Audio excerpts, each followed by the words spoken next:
আল্লাহ নবী যখন প্রকাশ্য কলেমার দাওয়াত দিতে লাগলেন, দেখতে পাওয়া গেল কুফার কোরাইশদের ভিতর থেকে দুজন পাঁচজন করে আল্লাহ নবীর কাছে আদি ইমানের কলেমা পড়ে তারাও মুসলমান হয়ে যায়। সুবহানাল্লাহ। আল্লাহ নবী প্রকাশ্য দাওয়াত দিচ্ছেন আর কুফারে কোরাইশদের ভিতর থেকে দুজন পাঁচজন করে তারাও প্রকাশ্য ইসলাম গ্রহণ করছে। আচ্ছা, এই ছবিটা, দৃশ্যটা, চিত্রটা আবু জাহাল, আবু লাহাব, উতবা সাহেবার নজরে পড়লে ওরা খুশি হবে না রেগে যাবে? আবু জাহাল, আবু লাহাব, উতবা সাহেবা রেগে আগুন যে মুহাম্মদ সাল্লাল্লাহু আলাইহি ওয়াসাল্লাম যেভাবে নতুন ধর্ম প্রচার করছে আর আমাদের দলীয় মানুষ যেভাবে মুহাম্মাদের দলে আশ্রয় নিচ্ছে, আমরা যদি মুহাম্মদ সাল্লাল্লাহু আলাইহি ওয়াসাল্লামের এই কাজ যদি না রুখি তো ভবিষ্যতে এমন একটা দিন আসবে যেদিন আমাদের আর কোনো অস্তিত্ব। অতএব যে কোনো ভাবেই, যে কোনো প্রসেসে মুহাম্মাদের এই কাজটাকে আটকাতে হবে। আজকে আমরা দিন পেয়েছি, ইসলাম পেয়েছি, মসজিদ পেয়েছি, মাদ্রাসা পেয়েছি, মাহফিলে ওয়াজ পেয়েছি, এর জন্য আমার নবীকে কত কষ্ট স্বীকার করতে হয়েছে জানেন? সেই ইসলাম এক শ্রেণীর মুসলমানের দ্বারাতে কলঙ্কিত হচ্ছে। আমাদের দ্বারাতে ইসলামের ক্ষতি হচ্ছে। আহা, আল্লাহ নবীর গার্জেন তো চাচা আবু তলেব, তিনি তো এখন আবু তলেবের তত্ত্বাবধানে। আমি যদি কোনো অপরাধ করি, আমার বাপ যদি বেঁচে থাকে তো গ্রামের মানুষ বিচার জানাবে কার কাছে? আর বাপ যদি না থাকে, চাচা। তো আল্লাহ নবীর তো আব্বা নেই, মাও নেই, আছেন তিনি চাচার তত্ত্বাবধানে। আবু জাহাল, আবু লাহাব, উতবা সাহেবা ওরা সবাই মিলে আল্লাহ নবীর চাচা আবু তলেবের কাছে চলে গেল।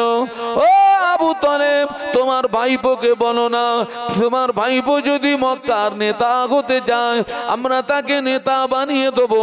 তোমার ভাইপো যদি মক্কার সবচেয়ে বড় ধনী হতে চায় আমরা তাকে ধনী বানিয়ে দেবো।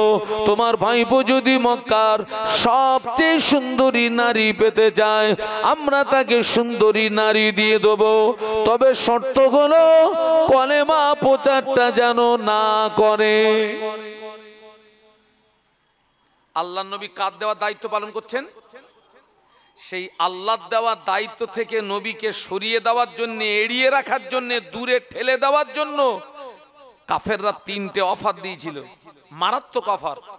এক নাম্বার, নবীকে মক্কা টপ র্যাঙ্কের নেতা বানিয়ে দেবে, আমাদের নবীকে মক্কা টপ র্যাঙ্কের ধনী বানিয়ে দেবে, আমাদের নবীকে মক্কা টপ র্যাঙ্কের নারী দিয়ে দেবে।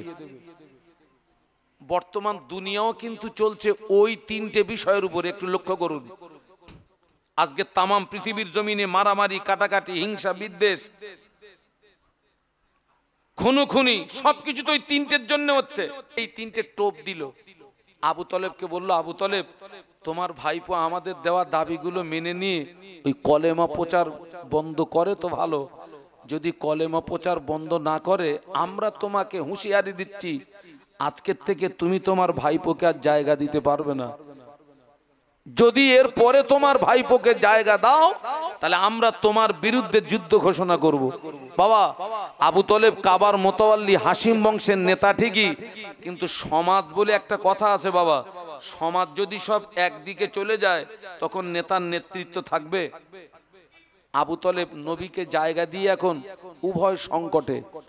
ওরা আবু তলেবকে হুইপ জারি করে বাড়িতে গিয়ে অঙ্ক কষতে, আবু তলেবকে যা বলে এসেছি সিদ্ধান্ত একটা নিতে হবে। আল্লাহ নবী তখন অটোমেটিক কলেমা প্রচারে আল্লাহ রসুল বেরিয়ে গেছেন। আল্লাহ নবী কলেমা প্রচার করে বাড়ি ফিরলেন। আবু তলেব আমার নবীকে একটি নির্জন কক্ষে ডেকে নিয়ে বললেন, বাবা মুহাম্মদ, তোমার জন্য খুশির সংবাদ। আল্লাহ নবী ওই সময় মনে করলেন কোন কাফের মনে হয় ইসলাম গ্রহণ করেছে। ও আমার ভাইরা, একটা কাফের যদি ইসলাম গ্রহণ করে আল্লাহ নবীর বুকটা যেন 50 হাতের মতো লম্বা হয়ে যেত। একটা একটা কাফের মুসলমান হলে নবীর মনটা আনন্দে, আল্লাহ নবীর বুকটা আনন্দে ভরে উঠতো। চাচা যান, কি খুশির সংবাদ। ও বাবা মুহাম্মদ, মক্কার বিশিষ্ট ব্যক্তিরা আমায় বলে গেল, তুমি যদি মক্কার নেতা হতে চাও তারা তোমায় নেতা বানিয়ে দেবে, ধনী হতে চাইলে ধনী বানিয়ে দেবে, সুন্দরী নারী চাইলে নারী দেবে, তবে শর্ত হলো বাবা কলেমা প্রচারটা করা যাবে না, যাবে না, যাবে না। আল্লাহ নবী বলেছিলেন, ও চাচা যান, আপনি ওদেরকে বলে দেন যদি ওদের দাঁড়াতে সম্ভব নয়, ওরা যদি আমার এক হাতে আসমানের চাঁদ এনে দেয়, অপর হাতে যদি আসমানের সূর্য এনে দেয়, এক হাতে আসমানের চাঁদ, অপর হাতে যদি আসমানের সূর্য এনে দেয়, তথাপিও মুহাম্মদ আল্লাহর দেওয়া দায়িত্ব কলেমা প্রচারটা বন্ধ করতে পারবে না। একটু জোরে বলা যাবে না? এর নাম নবী। এর নাম কি রে বাবা? নবী। আল্লাহর নবী যখনই এই কথা বললেন, ওরা আবু তলেবকে হুইপ জারি করেছিল কি মনে নেই? আমাদের দেওয়া দাবি মেনে নিয়ে তোমার ভাইপো যদি ওর থেকে দূরে সরে আসে তো ভালো, যদি না আসে আজকের থেকে তুমি আর বলুন বলুন জায়গা দিতে পারবে না, যদি দাও তোমার বিরুদ্ধে যুদ্ধ ঘোষণা করব। আল্লাহ নবী তো সাফ বলে দিলেন, যদি ওদের দ্বারাতে সম্ভব নয়, এক হাতে আসমানের চাঁদও যদি এনে দেয়, অপর হাতে আসমানের সূর্য যদি এনে দেয়, তথাপিও মুহাম্মদ সাল্লাল্লাহু আলাইহি ওয়াসাল্লাম আল্লাহর দেওয়া দায়িত্ব কলেমা প্রচারটা বন্ধ করতে পারবে না। একটু জোরে বলুন। আবু তলেব বলছে, বাবা তুমি যদি তোমার দায়িত্ব থেকে সরে না আসো, তাহলে মনে হয় আজকের থেকে আমি তোমাকে আর বলুন বলুন, কারণ এরপরে তো মুসিবত আমার। আচ্ছা আপনারা বলুন তো, ন্যায় ও সত্যের উপরে দাঁড়িয়ে থাকাটা সহজ না কঠিন? কিরাম কঠিন বাবা? ন্যায় ও সত্যের উপরে দাঁড়িয়ে থাকতে গেলে আপনার পাশ থেকে আপনার বাপ পালাতে পারে, মা পালাতে পারে, ছেলে মেয়ে পালাতে পারে, পাড়া প্রতিবেশী সরে যেতে পারে, আত্মীয় স্বজন সরে যেতে পারে। এরপরেও যদি আপনি ন্যায় ও সত্যের উপরে মজবুতির সঙ্গে দাঁড়িয়ে থাকতে পারেন, ওই সময় আল্লাহর পক্ষ থেকে আপনার উপরে রহমত নাজিল হবে। আজকে আমরা কটা মানুষ ন্যায় সত্যের উপরে দাঁড়িয়ে আছি বাপ? আমাদের জীবন চলছে হোগল বগল, বোঝেন? হ্যাঁ, একেবারে গোদা বাংলা বলে দিলাম, হোগল বগল। আল্লাহ পাক কোরআন শরীফের ভিতরে বললেন, ইয়া আইয়ুহাল্লাযীনা আমানু উদখুলু ফিস সিলমি কাফা ওয়া লা তাত্তাবিউ খুতুওয়াতিশ শাইতান ইন্নাহু লাকুম আদুউম মুবিন। একটু বলুন না আল্লাহু আকবার। আচ্ছা আমরা কি সংখ্যায় কম বলে কি ঘাবড়াচ্ছেন নাকি? একটু সবাই মিলে বলুন না আল্লাহু আকবার। আল্লাহ বললেন, হে বিশ্বের ইমানদার সম্প্রদায়, তোমরা পরিপূর্ণ ইসলামের ভিতরে প্রবেশ করো। ইসলামের ভিতরে কতটা আল্লাহ পাক আমাদেরকে প্রবেশ হতে বলেছেন? পরিপূর্ণ। কিন্তু আমাদের জীবন তালাশ করলে দেখা যাবে আমরা হাফ ইসলামের ভিতরে আর হাফ। আচ্ছা কিরাম হাফ ভিতরে আর কিরাম হাফ বাইরে আমি একটু বলে দেবো। যে লোকটা নামাজ পড়তেছে ওই লোকটা আবার গোপনে গোপনে লটারির টিকিট কাটতেছে। আপনাদের এদিকে হয়তো টিকিট চলে না। 10 টাকায় 13 লাখ, 13 টাকায় 36 লাখ মাল লাপাচ্ছে। যে লোকটা নামাজ পড়ছে ওই লোকটা আবার লটারির টিকিট কাটছে। তার মানে হাফ ইসলামের ভিতরে আর হাফ ইসলামের। আচ্ছা যারে আমাদের সমাজে কিছু মানুষ আছে হাফ পুরুষ আর হাফ মেয়ে, ওদের কি বলে? হিজড়ে বলে। তো সমাজে কিছু মুসলমান আছে হিজড়ে মার্কা মুসলমান। হ্যাঁ কি মুসলমান? হিজড়ে। আপনাদের এলাকায় না পাওয়া যেতে পারে, আল্লাহ তো ঘুরাচ্ছে দেখছি তো, পাকা পাকা হিজড়ে। আল্লাহ নবী ১৫০০ বছর আগে বলেছিলেন, ও সাহাবীরা, আমি আল্লাহ নবী জানিয়ে দিলাম, ইসবির রাজুলু মুমিনান ওয়া ইমসি কাফিরা ওয়া ইমসি মুমিনান ওয়া ইসবিউ কাফিরা। আল্লাহ নবী বলেছিলেন, আখিরি জামানায় আমার একদল উম্মতি সকালবেলা ঈমান আনবে, সন্ধ্যাবেলা কাফের হয়ে যাবে, আবার সন্ধ্যাবেলা ঈমান আনবে, সকালবেলা কাফের হয়ে যাবে। আল্লাহ নবী বলেছিলেন, ও সাহাবীরা, আখিরি জামানা হাতে তালুতে আগুন রাখা যত না কষ্ট হবে, আমি আল্লাহ নবী বলছি তার চেয়ে আরো বেশি কষ্ট হবে ঈমান নিয়ে বেঁচে থাকা।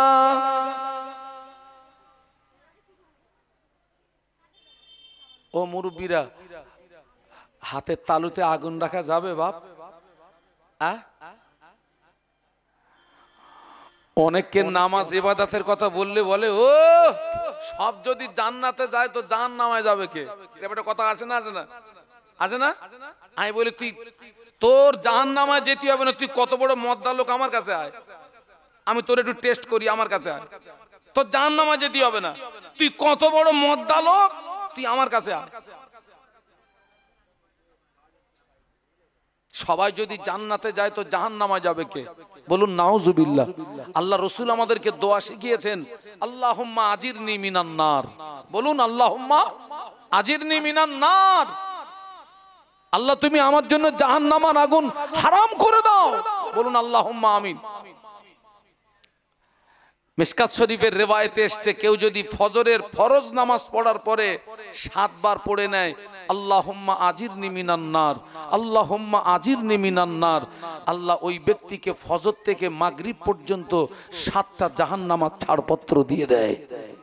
আবার রাসূল বলেছেন, মিশকাত শরীফের রিওয়ায়েতে এসেছে, কেউ যদি মাগরিবের ফরজ নামাজ পড়ার পরে 7 বার পড়ে নেয়, আল্লাহুম্মা আজিরনি মিনান নার, আল্লাহ ওই ব্যক্তিকে মাগরিব থেকে ফজর পর্যন্ত 7টা জাহান্নামের ছাড়পত্র দিয়ে দেয়।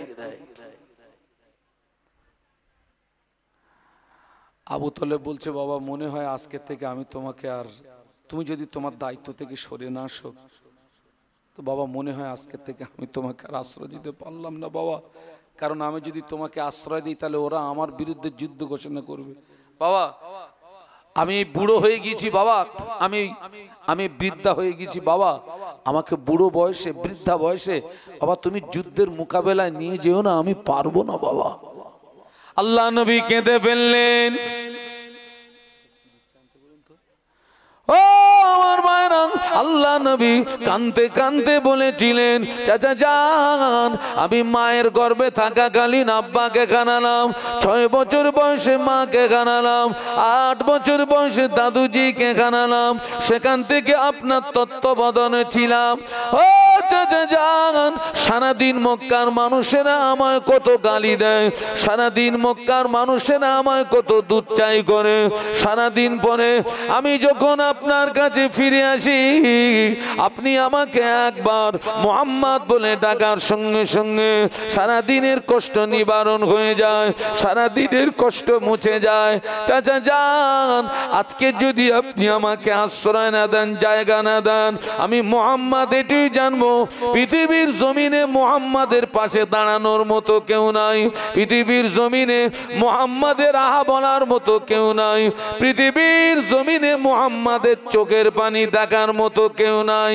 ও চাচা যান, আপনি আমাকে জায়গা দেবেন কিনা, আপনি আমাকে আশ্রয় দেবেন কিনা ওটা আপনার ব্যক্তিগত ব্যাপার, তবে আপনি আমাকে আশ্রয় দেন আর না দেন, আমি মুহাম্মদ আল্লাহর দেওয়া দায়িত্ব কলেমা প্রচারটা বন্ধ করতে পারবো না।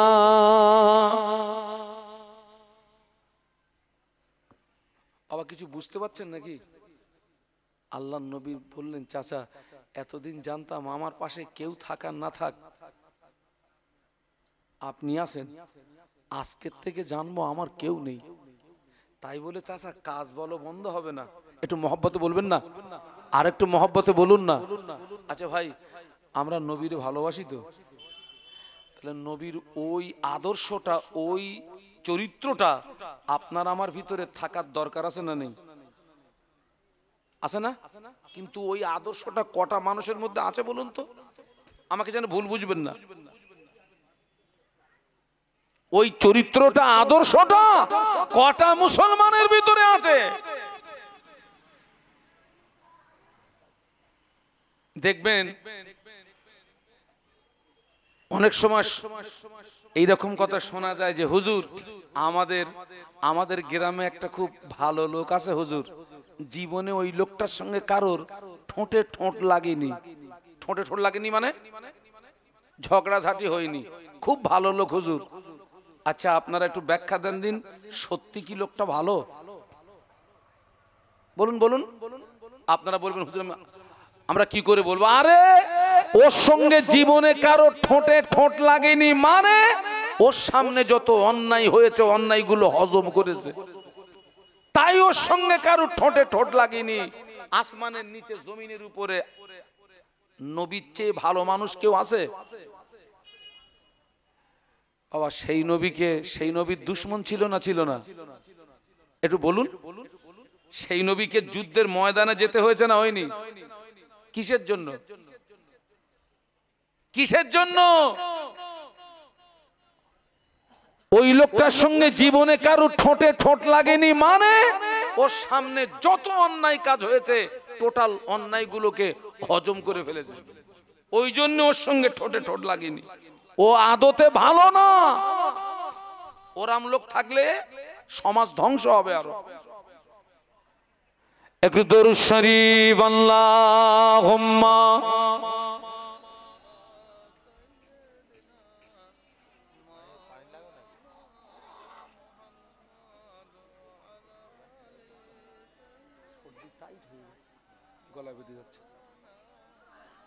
আল্লাহু আকবার। ও মুরব্বীরা আপনারা সব একেবারে পিছনে চলে যাচ্ছেন কেন? মুরব্বী এই যে সামনেটায় আসেন না, মুরব্বী সামনেটায় আসেন। আর একটু জোরে জোরে দরুদ আল্লাহুম্মা মুহাব্বতে সাল্লি আলা।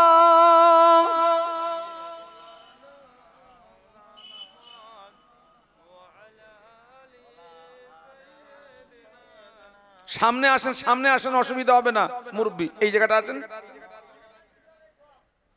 ঘুরিয়ে দেন একটু।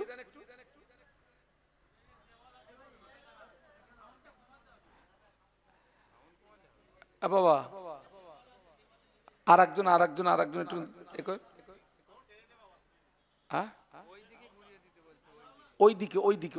ওইদিকে হালকা হালকা হালকা হালকা দেন। ওদিকে না, ওদিকে দিলে তো আরো মুসিবত। ওইদিকে হ্যাঁ হ্যাঁ হ্যাঁ, আটটু আটটু আটটু আটটু আটটু একটুখানি, বাস বাস বাস বাস বাস বাস। চেয়ারটা ভালো করে দেখেন আমার জন্য, মানে ঠিক আছে। এইটা একটুখানি হালকা দেন, এইটা দরুদ শরীফ আল্লাহুম্মা। এইটা এইটা এইটা হালকা, হ্যাঁ সামনে একটু একটু একটু একটু একটু একটু একটু একটু, বাস বাস বাস বাস বাস। একটু কলেমার জিকির লা ইলাহা ইল্লাল্লাহ মুহাব্বতের সঙ্গে, লা ইলাহা ইল্লাল্লাহ মুহাম্মাদুর রাসূলুল্লাহ। আল্লাহুম্মা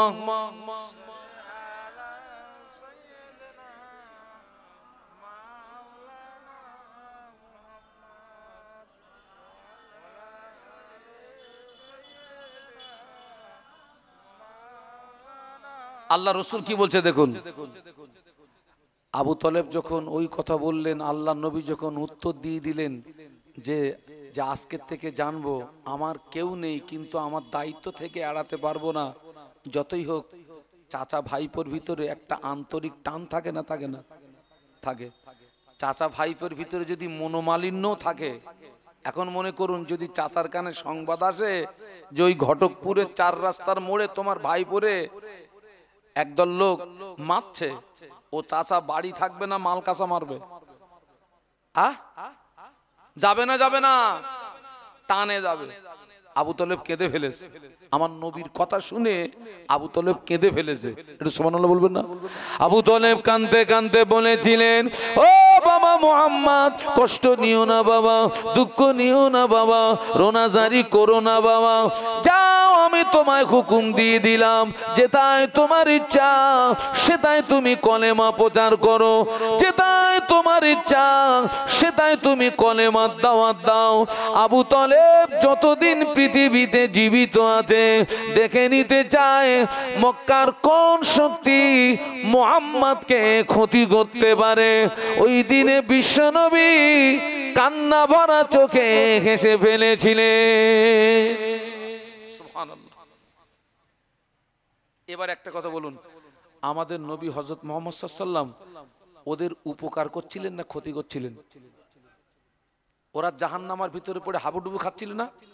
আল্লাহ নবী ওদেরকে জাহান্নামার ভিতর থেকে হাত ধরে টেনে তুলে আল্লাহ নবী জান্নাতের রাস্তা দেখাচ্ছিলেন। এই ছিল নবীর অপরাধ। ও মুরব্বীরা আমার দিকে তাকান, এই অপরাধের জন্য নবীকে 13 বছর মক্কায় মার খেতে হলো। কতদিন মার খেতে হলো, দান দান শহীদ হলো, তায়েফের মাটিতে রক্ত দিতে হলো, গভীর রাতে কাঁদতে কাঁদতে জন্মভূমি ছেড়ে দিয়ে মক্কা থেকে মদিনাতে চলে যেতে হলো। তথাপিও বিশ্ব নবী আল্লাহ দেওয়া দায়িত্ব থেকে কিঞ্চিত পরিমাণে দূরে সরে যাননি। একটু জোরে বলুন। আচ্ছা, আমরা দিনের জন্য কে কতটা মার খেয়েছে একটু হাত তোলেন তো, যে হুজুর দিনের জন্য আমি অমুক জায়গায় মার খাইছি। আপনারও হাত উঠবে না, আমারও হাত উঠবে না।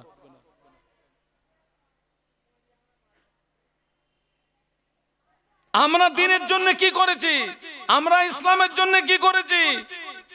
আমরা জাতের জন্য কি করেছি? আমরা সমাজের জন্য কি করেছি?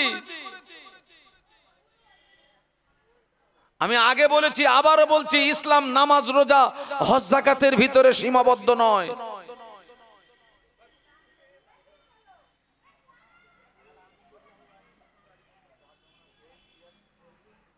আল্লাহর নবীর পূর্ণ আদর্শে আদর্শিত ছিলেন আমার আপনার পীর ও মুর্শিদ মুজাদ্দিদুজ্জামান আমির শরিয়ত কুতুবুল আলম দাদা হুজুর পীর কেবলা রহমাতুল্লাহ আলাইহির ভিতরে নবীর এই আদর্শ, এই চরিত্র পূর্ণাঙ্গ খুঁজে পাওয়া যায়। একটু বলুন সুবহানাল্লাহ। এই দেখেন, আল্লাহ পাক মুজাদ্দিদে জামানকে যখন বাংলার জমিনে পাঠিয়েছিলেন, বাংলার পরিস্থিতি ছিল বাংলার মুসলমান লুঙ্গির বদলে ধুতি পরত, বাংলার মুসলমান লক্ষ্মীর গলায় ধান দিত, মনসার ডালা দিত, দরগা করে শিরিক করত, মাথায় টুপি দিতে জানতো না, মুখে দাড়ি রাখতে জানতো না, মসজিদ চিনতো না, মাদ্রাসা চিনতো না, দ্বীন ইসলাম চিনতো না। ঠিক এইরকম করুণ পরিস্থিতিতে আল্লাহ মুজাদ্দিদে জামানকে বাংলার জমিনে পাঠালেন। সাক্ষী দেন আপনারা, মুজাদ্দিদে জামান কি পারতেন না ঘরের ভিতরে নামাজ রোজা তসবিহ তেলাওয়াত জিকির আজকার মোরাকেদা মুশাহেদা করে তিনি আল্লাহকে রাজি করতে পারতেন না? পারতেন না? খুব পারতেন। তিনি কি তার জীবনটাকে ঘরের ভিতরে সীমাবদ্ধ রেখেছিলেন? না বাবা, না না না না। আদর্শ দেখুন, ফুরফুরা শরীফে মুজাদ্দিদুজ্জামান আমির শরিয়ত কুতুবুল আলম দাদা হুজুর পীর কেবলা রহমাতুল্লাহ আলাইহি নিজে জাহান্নামের আগুন থেকে বেঁচেছিলেন, আহল বর্গ দিগকে জাহান্নামের আগুন থেকে বাঁচাতে গিয়ে তথা কোরআন শরীফের ওই আয়াতের উপরে আমল করতে গিয়ে ইয়া আইয়ুহাল্লাযীনা আমানু কু আনফুসাকুম ওয়া আহলিকুম নারা, ওই আয়াতের উপরে আমল করতে গিয়ে আল্লাহ নবীর হাদিস আলা কুল্লুকুম রাইন ওয়া কুল্লুকুম মাসউলুন আন রাইয়াতিহি, ওই হাদিসের উপরে আমল করতে গিয়ে তিনি নিজে জাহান্নামের আগুন থেকে বেঁচেছিলেন, আহল বর্গকে বাঁচাতে গিয়ে কোথায় তামিলনাড়ুর কন্যাকুমারী থেকে শুরু করে বাংলাদেশের বরিশাল, কোথায় তামিলনাড়ুর কন্যাকুমারী, কোথায় বাংলাদেশের বরিশাল, এই বিস্তীর্ণ এলাকা ব্যাপী কখন কখনো পায়ে হেঁটে, কখনো গরুর গাড়িতে চেপে, কখনো পালকিতে চেপে, কখনো পায়ে হেঁটে, কখনো গরুর গাড়ি, কখনো পালকিতে চেপে, দুই হাত দিয়ে রাতের ঘুম হারাম করে, গায়ের রক্ত পানি করে, দুই হাত দিয়ে বাংলার মাটি থেকে শিরক বিদআতকে উৎখাত করে তিনি এ বাংলাকে একটি গোলাপ ফুলের বাগান তৈরি করেছিলেন। সত্য কথা বললাম না মিথ্যা কথা বললাম?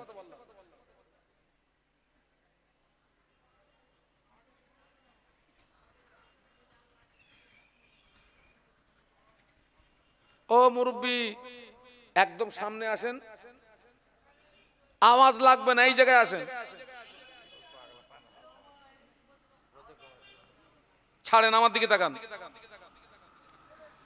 মুজাদ্দেদে জামান আহাল বর্গকে বাঁচাতে গিয়ে কোথায় গেছেন বলেছি? আরে আমার দিকে তাকান। আমার মুজাদ্দেদে জামান আহাল বর্গকে বাঁচাতে গিয়ে কোথায় ছুটেছেন? তামিলনাড়ুর কন্যাকুমারী টু বাংলাদেশের, হ্যাঁ কিসে কিসে? পায়ে হেঁটে, গরুর গাড়ি, পালকি।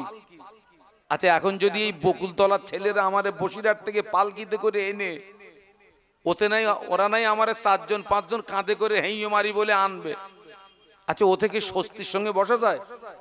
ওখান থেকে এনে যদি এখানে আমার ফেলে দেয়, আমার তো মনে হয় আমার ঠ্যাং সোজা হবে না, আমার ঠ্যাং এক্সরে করতে হবে। আর কোথায়? তামিলনাড়ু। আল্লাহ আমাকে তামিলনাড়ু, আল্লাহ আমাকে সফর করিয়েছেন। দমদম এয়ারপোর্ট থেকে চেন্নাই এয়ারপোর্ট প্লেনে 2.5 ঘন্টা সময় লাগে। এই বিস্তীর্ণ এলাকা ব্যাপী পায়ে হেঁটে, গরুর গাড়িতে চেপে, পালকিতে চেপে বাংলার মাটি থেকে শিরক বিদআতকে উৎখাত করে তিনি বাংলাকে একটি গোলাপ ফুলের বাগান তৈরি করেছিলেন।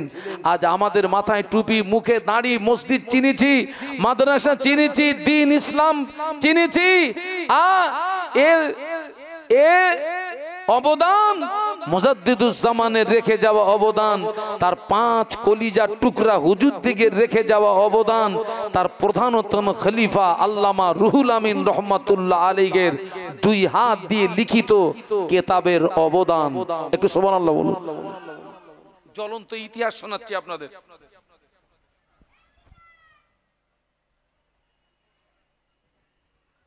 পাঁচ হুজুরের কথা একটু বলি। 5 হুজুরের ভিতরে আমি একটা হুজুরকে পেয়েছি,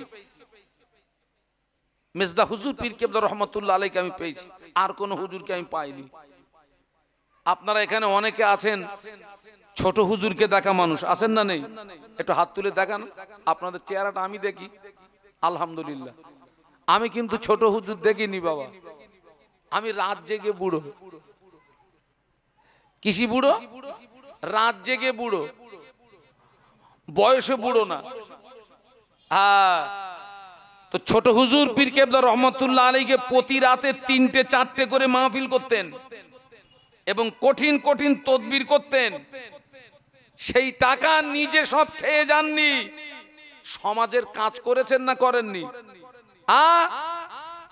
মসজিদ মাদ্রাসার পিছনে তার জীবনের অর্থগুলো তিনি বিলিয়ে দিয়ে গিয়েছেন। একটু বলুন সুবহানাল্লাহ। আমাদের ধান্দা হলো চাচা আপন পরাণ, একটু বলুন বলুন বাঁচা।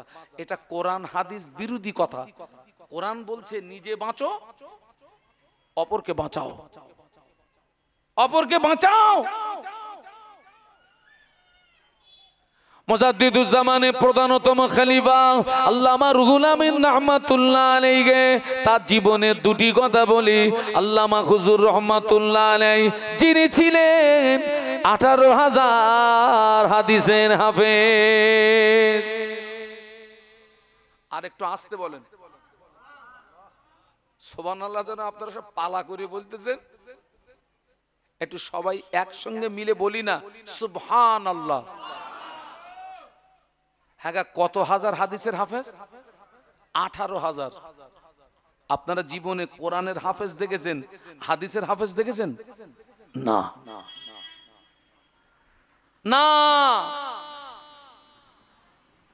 আল্লামা রুহুল আমিন রহমাতুল্লাহ আলাইহি হুজুর আমার প্রতিদিন তাহাজ্জুদের নামাজ, কোনদিন মক্কা শরীফ, কোনদিন মদিনা শরীফ তাহাজ্জুদের নামাজ পড়েছেন, ফজরের নামাজ পড়েছেন, আবার বাড়িতে চলে এসেছেন। মক্কা শরীফে গিয়েছেন, তাহাজ্জুদের নামাজ পড়েছেন, ফজরের নামাজ পড়েছেন, বাড়ি এসেছেন, আবার পরের দিনে মদিনা শরীফে চলে গেছেন, তাহাজ্জুদের নামাজ পড়েছেন, ফজরের নামাজ পড়েছেন, আবার তিনি যথারীতি বাড়ি চলে এসেছেন। সুবহানাল্লাহ বলতে পারলেন না? হুজুরের যিনি খাদেম ছিলেন বলে আমি আমি আমি প্রতিনিয়ত হুজুরকে আমি খুঁজে পাই না, ভোরের বেলা রাতের বেলা হুজুরকে খুঁজে পাই না। আমি এক রাত্রে নিয়ত করলাম আজকের একটু পাহারা দেব, হুজুর কোথায় যায় আজকের আমি একটু পাহারা দেব। হুজুরের খাদেম বলেন আমি পাহারা দিলাম, হুজুর রাতে কোথায় চলে গেল আমি বলতে পারলাম না। ভোর হয়ে গেল, আমি হুজুরকে পাচ্ছি না, ঘরের ভিতর থেকে আশেপাশে খুঁজলাম, কোথাও আমি পেলাম না। হঠাৎ দেখি ছাদ থেকে একটা মানুষ নামার মতো পায়ের আওয়াজ হচ্ছে। আমি দাঁড়িয়ে থাকলাম, দেখি আল্লামা হুজুর ছাদ থেকে নিচে নামছেন। খাদেম বলে আমি হুজুরের কদম জড়িয়ে ধরলাম, হুজুর আপনি কোথায় গিয়েছিলেন না বললে আমি কদম ছাড়বো না। আল্লামা হুজুর বলেছিলেন বাবা বলতে তোমায় পারি, তবে আমি যতদিন পৃথিবীর জমিনে বেঁচে থাকবো এই কথাটা কাউকে বলতে পারবে না, আমানাত। জি হুজুর আমি আমানাত রাখলাম। হুজুর বলেছিলেন বাবা খাদেম আমি এখন মদিনার মসজিদে নববী শরীফ থেকে তাহাজ্জুদের নামাজ পড়ে ফিরেছি।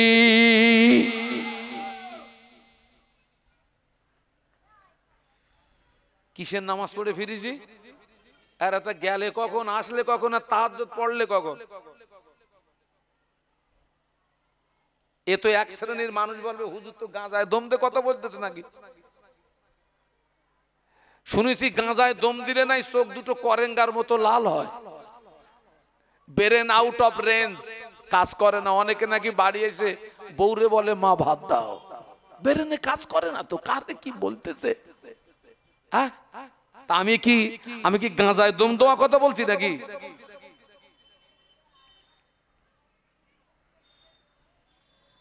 আহা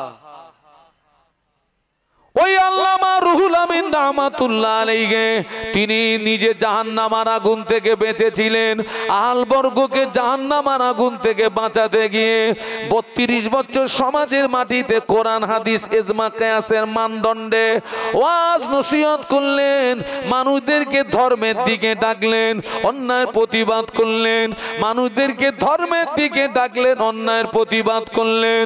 হুজুর আল্লাহ ভেবেছিলেন, চিন্তা করেছিলেন আমি রুহুল আমিন একদিন মারা যাব, আমি কবরে চলে যাব, আমার ওয়াজ কবরে চলে যাবে। আমি রুহুল আমিন একদিন মারা যাব, কবরে চলে যাব, আমার ওয়াজ কবরে চলে যাবে। বাংলার মুসলমান যদি বেঈমান হয়ে মারা যায়, আমি রুহুল আমিন কিয়ামতের ময়দানে কি মুখ দেখাবো? তাই তিনি রাতের ঘুম হারাম করে তিনি রাতের ঘুম হারাম করে গায়ের রক্ত পানি করে 2 হাত দিয়ে তিনি কলম চালাতেন। বাবা মুরব্বী আলেমদের জবান থেকে শুনেছি হুজুর 2 হাত দিয়ে কলম চালাতেন, 2 হাত দিয়ে কলম চালিয়ে 1.5 শতাধিক কিতাব তিনি আমাদের উপহার দিয়ে গেছেন, আর বলে গেছেন আমার কিতাব যারা পড়বে তাদেরকে অন্য কোন দলমত গুমরাহি করতে পারবে না, ওরা খাঁটি সুন্নাত ওয়াল জামাতের উপরে প্রতিষ্ঠিত থাকবে। কিয়ামতের ময়দানে একটি মাত্র দল জান্নাতে যাবে, ওই দলটির নাম হলো সুন্নাত ওয়াল জামাত। একটু জোরে বলেন। এই যে এখন আমরা যারা বক্তা ভাই রোজ রোজ মাহফিলে যাচ্ছি, আর রোজ কোথায় যাচ্ছি? বাড়ি যাচ্ছি তো, রাস্তাঘাট ভালো, গাড়ি উন্নত। আমি যখন সর্বপ্রথম বক্তৃতা জগতে আসি তখন আমার সাইকেল কেনারও টাকা ছিল না। ট্রেন থেকে নেমেছি, মাহফিল কম বেশি 3 কিলোমিটার দূরে, সময় সংকীর্ণ, তো ট্রেন থেকে নেমে এক হাতে দুটো জুতো নিছি, আর এক হাতে লুঙ্গি আর জামা ধরে, কারণ বড় জামা পরে ছোটা যাবে, বেঁধে যাবে, তো তো আর এক হাত দিয়ে জামা লুঙ্গি ধরে উঁচু করে মাপ ছুটে ছুটে ছুটে ছুটে মাহফিল ধরেছি, স্টেজে উঠে নাহামাদুহু বলে আর কিছু বলতে পারেনি, দম লেগে গেছে, দম লেগে গেছে। এখন আল্লাহ পাকের রহম, আপনাদের আব্বা আম্মার দোয়া, জমিদারের মতন যাচ্ছি আর জমিদারের মতন আসতেছি। কিন্তু আল্লামা হুজুরের জমানায়, পাঁচ হুজুরের জমানায়, দাদা হুজুরের জমানায় রাস্তাঘাট এত উন্নত ছিল, গাড়ি ঘোড়া এত উন্নত ছিল, তো ওনারা কি করতেন, 10 দিন 15 দিন 1 মাসের সফরে বেরিয়ে যেতেন, আবার ওই 1 মাস পরে বাড়ি আসতেন,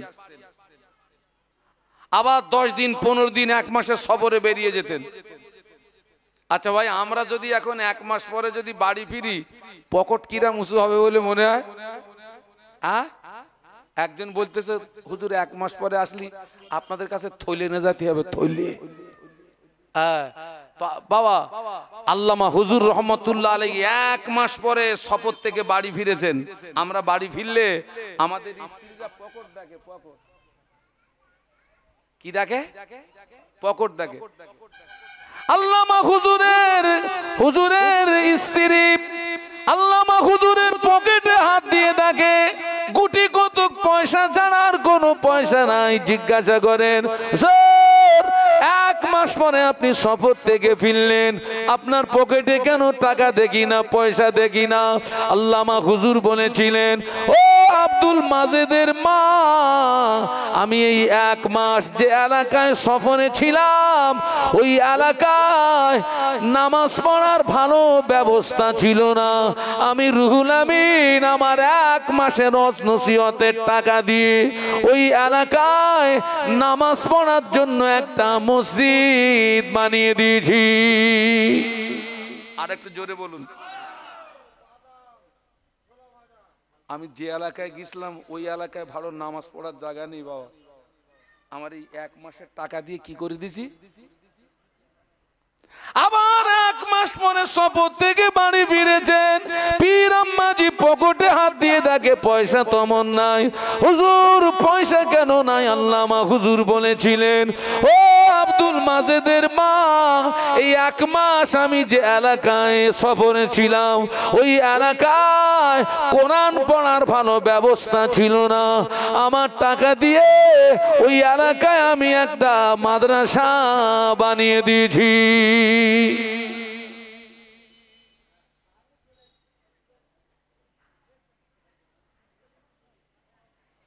তানারা নিজেরা বেঁচেছিলেন আহাল বর্গকে।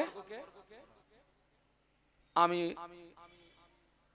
এই যে লাইনে যাচ্ছি এখন, এই লাইনে যদি ফুল এরকম ব্যাখ্যা দিতে যাই, আমার টার্গেটে আমি পৌঁছে দিতে পারবো না, ওই জন্য শর্ট করে দিচ্ছি। তামাম পৃথিবীর জমিনে যত নবী রাসূল তানারা কাঁধ দেওয়ার দায়িত্ব পালন করেছেন, আল্লাহর দেওয়া, সেই দায়িত্ব পালন করতে গিয়ে আমি আমাদের নবীর উদাহরণ দিয়েছিলাম। 13 বছর মার খেয়েছেন, দান শহীদ হলো, তায়েফে রক্ত দিতে হলো, জন্মভূমি ছেড়ে দিয়ে মদিনাতে। ওখান থেকে আমি দাদা হুজুরের কাছে এসেছিলাম যে নবীর আদর্শ দেখি আমার দাদা হুজুরের ভিতরে আছে কিনা। তো তিনিও নিজে বেঁচেছিলেন আহাল বর্গকে বাঁচাতে গিয়ে তামিলনাড়ুর কন্যাকুমারী থেকে বাংলাদেশের বরিশাল এই বিস্তীর্ণ এলাকাব্যাপী খেদমত করে গেলেন। দাদা হুজুর যে বিস্তীর্ণ এলাকাব্যাপী খেদমত করে গেছেন, ও খেদমত করার ক্ষমতা আমাদের আছে? 5 হুজুর যে বিস্তীর্ণ এলাকাব্যাপী খেদমত করে গেছেন, ও খেদমত করার ক্ষমতা আছে? আল্লামা হুজুর যে বিস্তীর্ণ এলাকাব্যাপী খেদমত করে গেলেন, 2 হাত দিয়ে কলম চালিয়ে কিতাব লিখে বাংলার মুসলমানদের ঈমান বাঁচিয়ে গেলেন, ক্ষমতা আছে? বলুন বলুন। না। আমি বলেছিলাম বাড়ির গার্জেন যিনি, তিনি ওই বাড়ির সদস্যদিগের কি রাখাল। আমরা কি আমাদের বাড়িটা সামলাতে পারবো না? একটু কথা বলেন। তোমার আসাম ত্রিপুরায় যেতে হবে না, আমরা কি আমাদের নিজের বাড়িটা সামলাতে পারবো না? আপনার বাড়ি আপনি সামলান, ওনার বাড়ি উনি সামলাক, এনার বাড়ি ইনি সামলাক। ওতে বেশি কাজ হবে না, ওতে বেশি কাজ হবে। আর হুজুররা 2 ঘন্টা ঢিল মেরে পালাবে আর জনগণ নাকে তেল দিয়ে ঘুমোবে। সমাজ সোজা হবে বাবা? হবে? আল্লাহ নবী 1500 বছর আগে বলে গেলেন। আল্লাহ নবী বললেন, মান রাআ মিনকুম মুনকারান ফালিয়ুগাইয়িরহু বিয়াদিহি ফাইল্লাম ইস্তাতি ফাবিলিসানিহি ফাইল্লাম ইস্তাতি ফাবিকলবিহি ওয়া যালিকা আদাফুল ঈমান আও কামা ক্বালা আলাইহিস সালাম। আল্লাহ নবী বললেন, তোমার সামনে যদি কোনো অন্যায় অপরাধ কাজ হয়, আমি আল্লাহ নবী বলছি তুমি অন্যায়ের প্রতিবাদ করবে। ওই অন্যায়ের প্রতিবাদ ধারা নবী বলেছেন 3টি। 1 নাম্বার, তোমার বাহুকে মজবুত করে হাত দিয়ে অন্যায়ের প্রতিবাদ করবে। হাত দিয়ে যদি না পারো, আমি আল্লাহ নবী বলছি তুমি জবান দিয়ে অন্যায়ের প্রতিবাদ করবে। জবান দিয়ে যদি না পারো, আমি আল্লাহ নবী বলছি তুমি কমপক্ষে অন্তর দিয়ে ঘৃণা করবে। ওটা হলো দুর্বলতম ঈমানের লক্ষণ। আমাদের সামনে অন্যায় কাজ হলে রসুল কি করতে বলেছেন? বলুন বলুন। প্রতিবাদ করতে বলেছেন। সেই প্রতিবাদের ধারা বলেছেন কটা? 3টি। 1 নাম্বার, বাহুকে মজবুত করে হাত দিয়ে, যদি না পারো জবান দিয়ে, যদি না পারো অন্তর দিয়ে ঘৃণা, তার থেকে সম্পর্ক ছিন্ন করো, তার থেকে দূরে থাকো। বেয়াদবি ক্ষমা চেয়ে জিজ্ঞাসা করছি, আমাদের বর্তমান যুগ সন্ধিক্ষণে অন্যায়ের প্রতিবাদ আর আছে?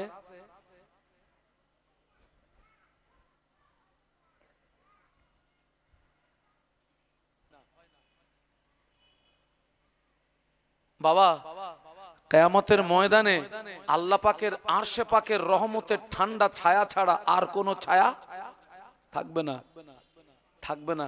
ওই আরশের ছায়ার নিচে আল্লাহ 7 দলকে জায়গা দেবে। ওই 7 দলের ভিতরে এক দল হচ্ছে ইমামুন আদিলুন, যারা ন্যায় বিচার করে, ইনসাফের সঙ্গে বিচার করে, হক বিচার করে। আল্লাহ কিয়ামতের ময়দানে আরশের রহমতের ঠান্ডা ছায়ার নিচে তাদের জায়গা করে দেবে। একটু জোরে বলুন। আমরা কিন্তু সবাই এক একজন বিচারক। বলো, আমার ঘরের অনেক বিচার আমার করতে হয়, আপনার ঘরেরও অনেক বিচার আপনারে। কিন্তু আপনি দেখতে পাচ্ছেন আমার ছেলের অন্যায়, আপনি দেখতে পাচ্ছেন ছেলের অন্যায়, কিন্তু আপনি প্রতিবাদ করতে পারতেছেন না। কারণ ওরা যদি প্রতিবাদ করে যদি বলে বাপ তোর খাদ্য দেবো না, আমি কি করব? আর এরকম হয় না, হয় না? খাওয়ানোর মালিক কে? রুজির মালিক কে? তাহলে তোমার ছেলের অন্যায়ের প্রতিবাদটা করলে না, ও যদি তোমার খেতে না দেয়, ইমান ঠিক আছে না? একটু কিছু হয়েছে ওর ভিতরে? ইমানটা ঠিক আছে?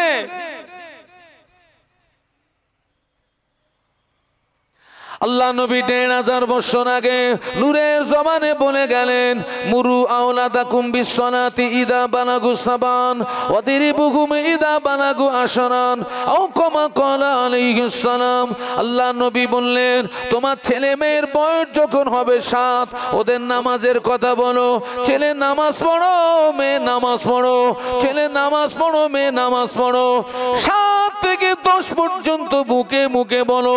10 অতিক্রম হয়ে গেলে, ছেলে যদি নামাজ না পড়ে, মেয়ে যদি নামাজ না পড়ে, আল্লাহ নবী বললেন ওয়াদিরিবুহুম, তুমি তাকে মারো। আল্লাহ নবী ছেলে মেয়েকে নামাজের কথা বলতে বলেছেন কত বছর বয়সে? 7 থেকে 10, মুখে মুখে। আবার ছেলেদের বাপ বলা যায় না? যায় না? যায় না? বাপ নামাজটা পড় বাপ। মেয়েরে মা বলা যায় না? যায় না? মা নামাজটা পড় মা। রসুল বলেছেন 7 থেকে 10 পর্যন্ত মুখে মুখে বলো। পরেই বললেন 10 অতিক্রম হয়ে গেলে যদি না ছেলে মেয়ে নামাজ না পড়ে, রসুল বলেছেন অদরিবহুম, আমরের সিগা, তুমি তাকে মারো। একজন বলছে, হুজুর আপনি তো আপনার মতন বলতেছেন, ও ছেলেরে নামাজের কথা বললি ওজন রোকে। আমি চাচা ছেলের বয়স কত, তা বলতেছে 27 বছর। কত? আমি বললাম ও তো আপনারা তো রুকেছে, আপনার মারিনি, ভাগ্য ভালো। আপনার উপর তো মা ফরজ হয়ে গেছে, সুন্নত না নফল না। হুজুর এত বড় কথা? আমি চাচা লাপালি হবে না তো? নবী নামাজের কথা বলতে বলেছেন কত বছরে? 7-এ। আর চাচা বলতেছে কত? ও মার সুন্নত না ফরজ? বাবা এই আপনারা দৈনন্দিন আপনারা বাজার করেন তো নাকি সকালে? অনেক মানুষ দৈনন্দিন বাজার করে তো সকালে। আমি আমার কথা বলি, আমি যে কতদিন ওই সকালের বাজারের মুখ দেখিনি আল্লাহ ভালো জানে। কারণ আমার সারা রাত ঘুম হয় না। আমার খাসিয়াত ওই ফজরের আগে খাবো, ফজর পড়বো, আল্লাহর নামে বিছানায় চলে যাব। এবারে 12টাও বাজতে পারে, 11টাও বাজতে পারে। এখন এই স্ত্রীর সঙ্গে মাঝে মাঝে একটু সমস্যা হয়। তো আমি বেশ কিছুদিন পরে একদিন বাজারে যাচ্ছি, তো আমার স্ত্রী আমার কানে কানে বলল, শোনো এতদিন পরে বাজারে যাচ্ছ, আসার সময় একটা মালসা এনো। কি এনো? আপনারা চেনেন তো মালসা? এখন ও বলেছে মালসা, আমি সেই বাজার ঘাট করে যখন ফিরতেছি সে গিন্নির কথা মনে পড়েছে, আমার মনে পড়েছে কলসি। আমার আন্টি বলেছে কি, কিন্তু সে ভুলে গিয়ে আমি কি শুনেছি? কলসি। যারা কলসি মালসা তৈরি করে ওদের কি বলে? কুমুর বলে। কুমুরের দোকানে গিয়ে দেখি বড় একটা ফেস্টন মারা আছে, আর ফেস্টনে আপনার লেখা আছে বিক্রিত দ্রব্য ফেরত হয় না। এই অনেক দোকানে লেখা থাকে না, থাকে না? বিশেষ করে যে দোকানে চায়না মাল বিক্রি হয় একেবারে হেডলাইনে লেখা আছে বিক্রিত দ্রব্য ফেরত হয় না। কেন বলেন দিন? আপনি একটা লাইট কিনেছেন, আপনারে টিপে দেখাই দিচ্ছে এই দেখো চাচা জ্বলতেছে, আর আপনি কিনে গেটের বাইরে গিয়ে টিপতেছেন, তা ঘোড়ার ডিম জ্বলে না। ওই জন্য ওই চায়নার দোকানে লেখা থাকে বিক্রিত দ্রব্য কথা বলে না, ফেরত হয় না। তো সেই কুমুরের দোকানে গিয়ে দেখি লেখা রয়েছে বিক্রিত দ্রব্য ফেরত হয় না। আমি ভাই এটা তো দোকানের বৈশিষ্ট্য, আমার দিকে দরকার নেই, তুই একটা কলসি দে। কলসি নিয়ে যেই বাড়ি গেছি, আমি আর কি অজানি তার 3 গুণ অজানে বাড়ির লোক। শুরু একদিন পরে বাজারে গেলে আন্টি বললাম কি আর তুমি এনে মরেছো কি? তোমার মতন পুরুষ দিয়ে সংসার হয়? আমি বললাম তোমার রস করার কি আছে, আমার ভুল হয়ে গেছে। তুমি আনতে বলেছিলে মালসা, আমি ভুল করে তোর মাল এনে দিলে ওনো গেছে করার কি আছে? আর আমি ওই ওয়াজ বন্ধ করার জন্য কলসি নিয়ে সোজা বাজারে গেছি। আবার উদ্দেশ্য কি? ফিরিয়ে দেবো। আর বলছি ভাই ভুল হয়ে গেছে, কলসি না মালসা, ফিরিয়ে দে, ওইটা দে। আমার বলতে চাচা ওই দিকে দেখো কি লেখা আছে। ওখানে লেখা আছে কি মাল ফেরত হয় না। আমি চিন্তা, আমি বললাম ভাই মাল তোর পিরুটলি দিয়ে হবে না, এ কলসিও তুই তৈরি করেছিস, মালসাও তুই তৈরি করেছিস, হাড়িও তুই তৈরি করেছিস, সরাও তুই তৈরি করেছিস। তো তুই আমার একটা উপকার কর, আমি খুব মুসিবতে পড়ে গেছি, আমার এই কলসিটারে ভেঙে একটা মালসা করে দে। পারবে? কেন কেন পারবে না? কেন? ও তো একদিন কলসি ভেঙে হাড়ি ভেঙে সরা আর যা ইচ্ছা তাই করেছে। মাল যখন কাঁচা ছিল, কাঁচা নরম, কিন্তু বাবা এখন ওকে তৈরি করে রৌদ্রে শুকনো করে আগুনে পুড়িয়ে এখন মাল পুরো পেকে ঝুনো। কুমোরের ক্যাদানি ফেল। চাচা কাঁচায় ধরেনি, ঝুনোই ধরেছ। ছেলে নামাজ পড়বে না মারবে? ও তো মারবে। তো নবীর হাদিসটা মানুন। ও তো 32 বছর বয়স, 27 বছর বয়স,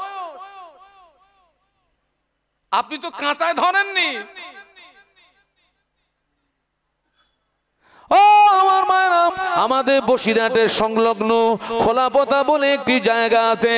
ওই খোলাপতার জমিনকে ধন্য করে শুয়ে আছেন হযরত বজলুর রহমান দারগাপুরী রহমাতুল্লাহ আলাইহি, যিনি হলেন একজন জেহাদি আলেম। বজলুর রহমান দারগাপুরী রহমাতুল্লাহ আলাইহি সৌদির আলেমদের সঙ্গে বাহাস করে ওই বাহাসে তিনি জয়ী হয়েছিলেন।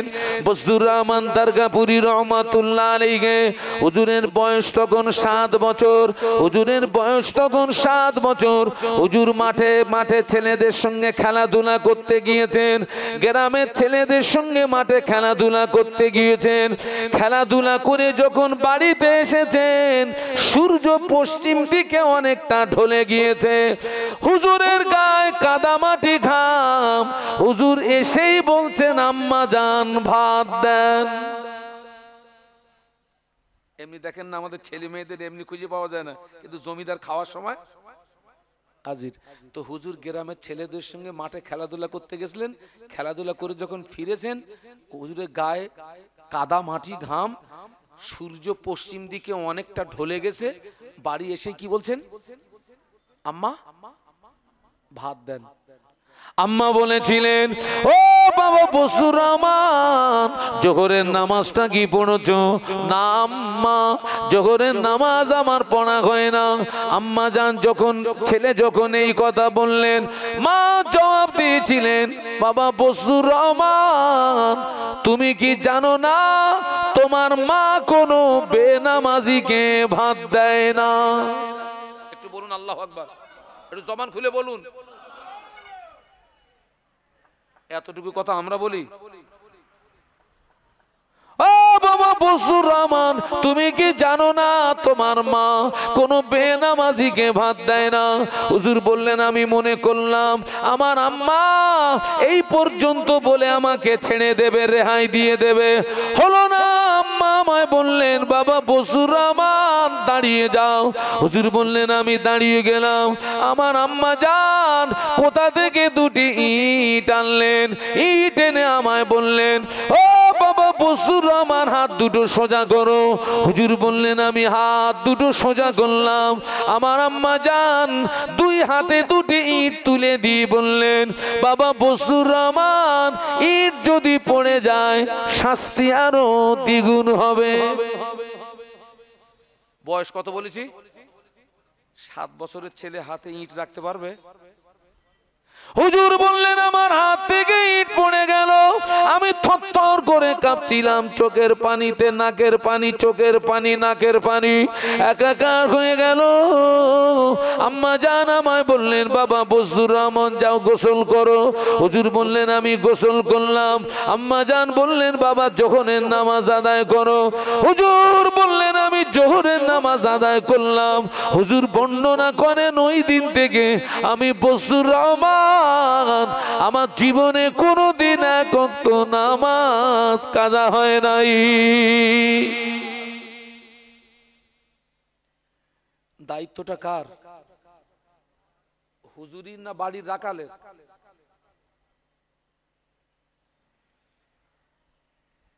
আমরা সকলে এক একজন রাকাল। আপনার বাড়িটা আপনি সামলান, হুজুর লাগবে না। আবার বলছি, আমি কিন্তু 2 ঘন্টা ঢিল মেরে পালাবো। আপনি কেউ হয়তো বলতে পারেন যে হুজুরের মা এত নিষ্ঠুর, 7 বছরের ছেলের হাতে ইট তুলে দিল নামাজের জন্য। ও তো মা হয়ে সন্তানের প্রতি অত্যাচার করেছে। কিছুক্ষণের জন্য আমি আপনার কথাটাকে সমর্থন করলাম। যদি ওটা অত্যাচার হয়, ওই 5 মিনিটের অত্যাচারে ওই ছেলেটার জন্য কোটি কোটি বছরের জাহান্নামের আগুন হারাম হয়ে গেছে। আরো জোরে বলুন। আর আমরা ছেলে মেয়ের প্রতি দরদ দেখি, ওদেরকে জাহান্নামের দিকে ঠেলে দেই, জাহান্নামের দিকে ঠেলে দেই। বাবা দরদ দেখি, অন্তত আপনি আপনার বাড়ির দায়িত্বটা পালন করুন, আমি আমার বাড়ির দায়িত্বটা পালন করি। 1 লাখ টাকা খরচ করে মাহফিল দিয়ে যা উপকার না হবে, তার চেয়ে 3 গুণ বেশি উপকার হবে। এখন পরিষ্কার কথা, মাহফিল হওয়া মানে লাভ আমাদের আর প্যান্ডেলওয়ালাদের। মাল দিয়ে বাড়ি যাব। একদম সোজা কথা, গোদা বাংলা কথা। আল্লাহ আমাদের সবাইকে খাতেমা বিল খায়ের নসিব করেন। একটু বলুন আল্লাহুম্মা আমিন, বলুন আল্লাহুম্মা আমিন। হ্যাঁ, আপনি যেমন নামাজ পড়ছেন, ছেলেকে নামাজের কথা বলবেন, মেয়েকে বলবেন, স্ত্রীকে বলবেন। আর শ্বশুর যারা আছেন, শ্বশুর, আমি এখনো আমার ঘরের শ্বশুর হইনি, শ্বশুর যারা আছেন বাড়ির বৌমাটারে সামলাবেন। যে বাড়িতে বাপ নামাজ পড়ে, মা নামাজ পড়ে, ছেলে নামাজ পড়ে, মেয়ে নামাজ পড়ে, বৌমা নামাজ পড়ে, বাপ নামাজ পড়ে, মা নামাজ পড়ে, ছেলে নামাজ পড়ে, মেয়ে নামাজ পড়ে, বৌমা নামাজ পড়ে, ওই বাড়িটাতে আল্লাহর আসমান থেকে রহমত বরকত নাজিল হয়। বাবা, আগে অনেক বাড়ির ভিতর থেকে ফজরের নামাজের পরে কোরআন তেলাওয়াতের আওয়াজ শোনা যেত। অনেক ঘরের ভিতর থেকে মাগরিবের নামাজের পরে কোরআন তেলাওয়াতের আওয়াজ পাওয়া যেত। সেসব লোক কবরে চলে গেছে বাবা। এখন সেই বাড়ির ভিতর থেকে কোরআন তেলাওয়াতের আওয়াজ শোনা যায় না। তবে বিনিময়ে অধিকাংশ ঘরের ভিতর থেকে গানের আওয়াজ, বাজনার আওয়াজ শুনতে পাওয়া যায়। যে বাড়িটায় গান বাজনা হয়, ওই বাড়িটায় আল্লাহর আসমান থেকে গজব নাজিল হয়। আল্লাহ নবী সাহাবীদের বলেছিলেন, ও সাহাবীরা খবরদার, তোমরা জানো তোমাদের ঘরগুলোকে কবর বানিও না, কবর বানিও না। যে বাড়িটায় নামাজ হয় না, ওই বাড়িটা হলো কবরের সমতুল্য। আজ অধিকাংশ ঘরগুলোকে আমরা কবর বানিয়েছি না বানাইনি? বলুন বলুন বলুন। অধিকাংশ ঘরগুলো কবর হয়ে গেছে। 24 ঘন্টার ভিতরে কোনো নামাজ হয় না বাড়িটায়। এখনো অনেক মুসলমানের বাড়ি নামাজের পার্টি নেই। মানেন না, মানেন না, নামাজের পার্টি নেই। সামনের দিনগুলো অত্যন্ত ভয়াবহ দিন আমাদের জন্য। এখনো রাস্তা আছে সোজা হওয়ার। নিজে বাঁচুন, বলুন বলুন, অপরকে বাঁচান। কু আনফুসাকুম ও আহলিকুম নার। আমরা নামাজ পড়ি তাও ভুল। আল্লাহ নবী বলেছেন, সল্লু কামা রাআইতুমুনি সল্লি। নামাজ পড়ো ওইভাবে যেভাবে আমাকে পড়তে দেখো। একটু বলুন সুবহানাল্লাহ। নামাজ পড়তে হবে কার মতো? নবীর মতো। এবং নামাজ পড়তে হবে ধৈর্যের সঙ্গে। আমরা সবচেয়ে বেশি ব্যস্ততা দেখাই কোথায়? বলুন বলুন। কত শটে মারা যায়, কত শটে মারা যায়। ও নামাজ আল্লাহর দরবারে যাবে না। আল্লাহ রাসূল বলেছেন, সল্লু কামা রাআইতুমুনি সল্লি। নামাজ পড়ো ওইভাবে যেভাবে আমাকে নামাজ পড়তে দেখো। আমাদের গোসলে ভুল, উজুই ভুল, নামাজে ভুল, সেজদায় ভুল, রুকুতে ভুল, ভুল আর ভুল।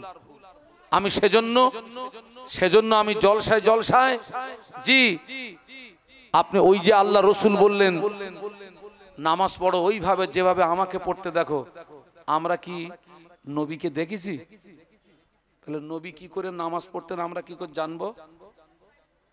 যারা নবীকে দেখেছেন তানাদেরকেও তো আমরা, যে ওনারা আল্লাহ নবীকে দেখেছেন, ওনাদের দেখে আমরা শিখবো, তাও তো দেখিনি। তাহলে আপনি নবীর মতো কি করে নামাজ পড়বেন? হাক্কানি আলেমরা যে কিতাব লিখে গেছেন নামাজের বিষয়ে, ওই হাক্কানি আলেমদের কিতাব ফলো করতে হবে। ওই হাক্কানি আলেমের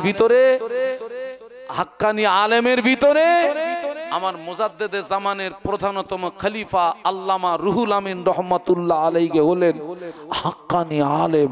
একটু বলুন সুবহানাল্লাহ। যে আল্লামা হুজুর ফুরফুরা শরীফে গেলে মুজাদ্দেদে জামান, বলুন বলুন, বসে থাকতেন না দাঁড়াতেন? দাঁড়িয়ে যেতেন। আল্লামা হুজুর বলেছিলেন, হুজুর আপনি আমার পীর, আপনি আমাকে দেখে দাঁড়ান কেন? আমার লজ্জা হয়, শরম হয়। মুজাদ্দিদুজ্জামান বলেছিলেন, বাবা বড় মাওলানা, তোমাকে দেখে দাঁড়াই না, তোমাকে দেখে সম্মান করি না, তোমাকে দেখে ইজ্জত করি না। আল্লাহ তোমার সিনায় যে ইলম দিয়েছে, আমি আবু বকর ওই ইলমের তাজিমে দাঁড়িয়ে যাই। জোরে বলুন। হুজুর বলে গেলেন, আমার কেতাব যার ঘরে থাকবে আমি রুহুল আমিন তার ঘরে রয়ে গেলাম। আল্লামা হুজুরের কেতাব আমি জলসায় জলসায় আমি বিক্রি করি, উদ্দেশ্য দ্বীনি খেদমাত, এবং তার কেতাব বিক্রি করলে হুজুরের রুহানি দোয়া পাওয়া যাবে। যে কেতাবের প্রিন্ট 70 টাকা, আমি দিনের স্বার্থে 50 টাকা করে বিক্রি করি। আমার সাথী ভাই আপনাদের কাছে যাচ্ছে, যদি মন চায় যে আল্লামা হুজুরের কেতাব একটা আমার ঘরে থাক, আল্লামা হুজুরের কেতাব আমি একটু আমার ঘরে থাক, যে কেতাব পড়ে আপনি উপকৃত হবেন, ছেলে উপকৃত হবে, মেয়ে উপকৃত হবে, বৌমা উপকৃত হবে। আল্লাহ রসুল বলেছেন, উতলুবুল ইলমা মিনাল মাহাদে ইলাল লাহাদ, উতলুবুল ইলমা মিনাল মাহাদে ইলাল লাহাদ। জ্ঞান অর্জনের সময় হচ্ছে দোলনা থেকে শুরু করে কবরে যাওয়ার আগ পর্যন্ত। তবে এতটুকু কথা বলবো, যারা 5 ওয়াক্ত নামাজ পড়েন, হুজুরের কেতাব পড়ে দেখবেন আপনার নামাজে ভুরি ভুরি ভুল ধরা পড়বে, ভুরি ভুরি ভুল ধরা পড়বে। হুজুরের কেতাব পড়ে দেখবেন, নামাজ পড়ার ধারা বলে একটা অধ্যায় আছে, একটু পড়ে দেখবেন, ভুরি ভুরি ভুল ধরা পড়বে। উজুর বর্ণনা পড়বেন,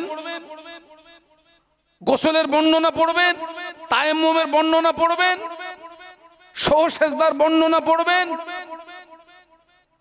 আপনি বলবেন, আমার নামাজে এত ভুল, আমার নামাজে এত ভুল, আমি জানি না। আল্লাহু আকবার। আল্লাহ পাক আমাদের সবাইকে শোনা বলার চেয়ে বেশি আমল করার তৌফিক দিন। বলুন আল্লাহুম্মা আমিন। একটু মহব্বতের সঙ্গে বলুন আল্লাহুম্মা আমিন। আমার ভাইরা, এই যে আজকের মাহফিলটা হচ্ছে, আজকের যে মাহফিলটা হচ্ছে, এই আমরা আলেম ওলামা এসছি, আমাদের নজরানা, প্যান্ডেল খরচ, মাইক খরচ, তাবাররুক খরচ, এই গ্রামের একটা মোটা অঙ্কের অর্থ খরচ হচ্ছে বাবা। এই টাকা খরচ করা সার্থ হবে। আজকের এই মাহফিল হওয়ার পরে অন্তত এই গ্রামের 5টা বেঁকা মানুষ যদি সোজা হয়, বেঁকা মানুষ সোজা হয় মানে আপনাদের গ্রামে যদি কেউ কুঁজো থাকে, আপনারা মাহফিল থেকে গিয়ে ওরে টেনে সোজা করবেন, ওই সোজা। এই গ্রামের 5টা বেঁকা মানুষ যদি সোজা হয়, তবে অর্থ খরচ করা, আলেমদের গা ঘামিয়ে দুটো কথা বলা, আপনাদের মূল্যবান সময় অতিবাহিত করা, সবটাই বলুন বলুন সবটাই সার্থ হবে, সবটাই সার্থ হবে। আর যদি আপনি মনে করেন, যদি আপনি মনে করেন যে আলেমদেরকে নিয়ে এসছি বলে যাবে, আর আমরা নজরানা দিয়ে দেবো, আলেম চলে যাবে, বক্তা চলে যাবে, আপনি কিচ্ছু পাবেন না, আপনি কিচ্ছু পাবেন না। এই মাহফিলে এই জায়গাটা হচ্ছে জীবন সংশোধন হওয়ার জায়গা, এই জায়গাটা হচ্ছে জীবন পরিবর্তন হওয়ার জায়গা। এই রকম মাহফিলে ওয়াজ থেকে মানুষ ওয়াজ শুনে আমল করে সাধারণ মানুষ থেকে অনেকে আল্লাহর ওলি হয়ে গিয়েছেন। একটু বলুন সুবহানাল্লাহ। সাধারণ মানুষ আল্লাহর ওলি হয়েছে। মুজাদ্দিদে জামানের ইসালে সবে মানুষ ওয়াজ শুনে বেনামাজি নামাজি হয়েছে, বেরোজদার রোজাদার হয়েছে, আল্লাহ ভোলা মানুষ আল্লাহওয়ালা হয়ে গিয়েছে। বলুন সুবহানাল্লাহ। আর আমাদের ওয়াজ শুনে সোজা হওয়ার তুলনায় আরো, আসলে শস্যের ভিতরে যদি ভূত থাকে ভাই, অত্যন্ত দুঃখের সঙ্গে বলছি, এই যে আমরা যারা বক্তা, আল্লাহু আকবার, অনেক কথা কানে আসে, অনেক বক্তা আছে সারা রাত ওয়াজ করতে নামাজ পড়ে না, নামাজ পড়ে না। আমার রিপোর্ট দিতে পারবে আমার স্ত্রী, আর আমার রিপোর্ট দিতে পারবে আমার গাড়ির ড্রাইভার। আমার স্ত্রীর চেয়ে আরো বেশি রিপোর্ট দেবে ড্রাইভার, কারণ স্ত্রীর সঙ্গে আমার যতটা সময় পাস না হয়, তার থেকে 3 গুণ সময় বেশি পাস হয় আমার ড্রাইভারের সঙ্গে। ও আমার ভিতরের খবর রাখে, এ মাল কিরাম, সারা রাত ওয়াজ করছে, নামাজ নেই। ওই বক্তার বক্তৃতায় কি আসর হবে? বলুন বলুন, আসর হবে? বাবা হৃদয়ের দাগ কাটবে, অন্তরের দাগ কাটবে। আমাদের জন্য দোয়া করেন, আল্লাহ যেন আমাকে, আমি যতটা আপনাদেরকে বলেছি আল্লাহ পাক যেন তার চেয়ে আমাকে বেশি আমল করার তৌফিক দেন। বলুন আমিন, বলুন আমিন, বলুন আমিন। সকলে একটু উঠে দাঁড়ান, আমরা সকলে বিশ্ব নবীর মাজার মুকাদ্দাসে একটু সালাম পাঠিয়ে দেই। ইয়া নবী,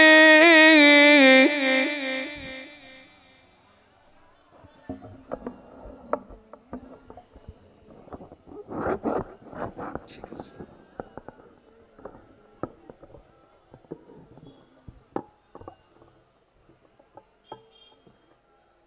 আগে আগে আসেন না, একটু আগে আগে আসেন।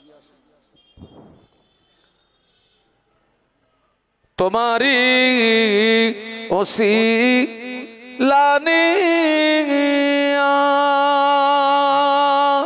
কাঁদিলেন আদাম ও হাওয়া, হইল মাবুদের দয়া কবুল করিলেন দয়া নবী।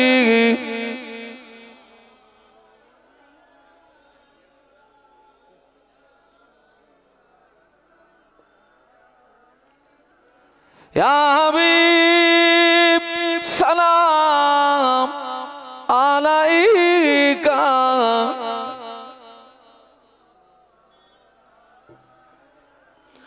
উড়িল আল্লাহর